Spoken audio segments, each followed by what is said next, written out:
All right, Andrew. Hey, Ron. Um, I heard a Catholic Democratic congressman who's at the Pope's funeral say that life is all about loving each other, forgiving each other, and not judging each other. And one of my first thoughts was, you're not going to hear that on the Yaron Brook show. I'm all for Um, love, well, not indiscriminately. not indiscriminately, no. And one of my other thoughts was about volition, though, on a serious note, about not judging each other. Like, do you think that there's a connection between denying volition and this idea of not judging? I mean, probably, yeah. I mean, if everything's determined, how can you judge, right? I mean, he was just destined to do that. He's got no say in it. You're judging. What are you judging? You're judging a machine. You don't judge machines, right? You Yep. don't judge. So if human beings are just machines that are predestined, the problem is that Catholicism is mixed on the issue of free will, right? Most Catholics believe there is free will. They don't agree with Augustine.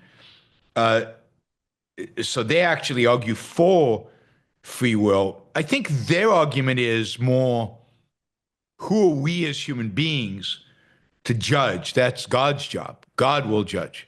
He is responsible for judging. Don't make yourself into a God by judging. Don't trust your own mind. Don't trust your own reason.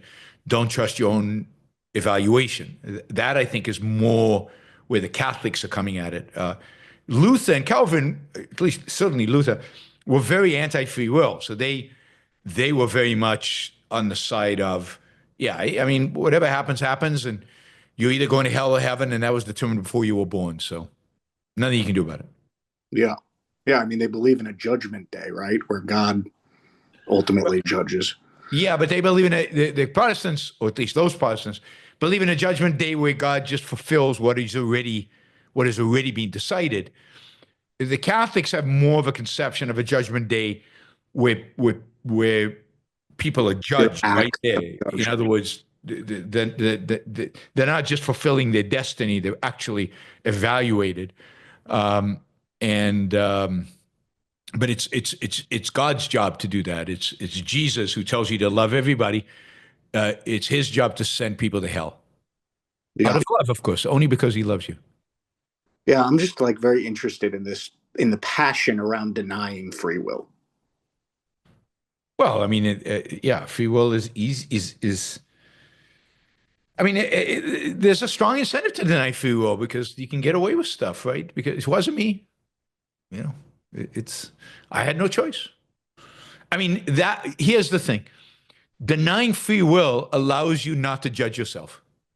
Yes. That's the main thing it does. Forget about judging other people. You can't judge yourself if you deny free will, and I think that's the cash value of denying free will. The absolute opposite of objectivism. Absolute opposite of objectivism. Absolutely. Yeah. Yeah, and the cash value of judgment is you can have indulgences and then you can take a lot of money from people. That's part of it, and you can sin and then just say I'm sorry and confess, and and indeed one of Luther's arguments against the Catholic Church was this whole idea of indulgences and this whole idea of confession, and then you're absolved of all sin and you go to heaven. And he said that's all nonsense. You can't be absolved like that, right? Uh, yeah, and even take confession before you die. That doesn't get you into heaven because, according to the Protestants, because what gets you into heaven was determined before you were born. Which is a very, very weird position to hold, but that's what they hold. And Augustine, they are Augustinians in that Luther is much more Augustinian in that sense than the Catholic churches, even though Augustine is one of the fathers of the church. Right?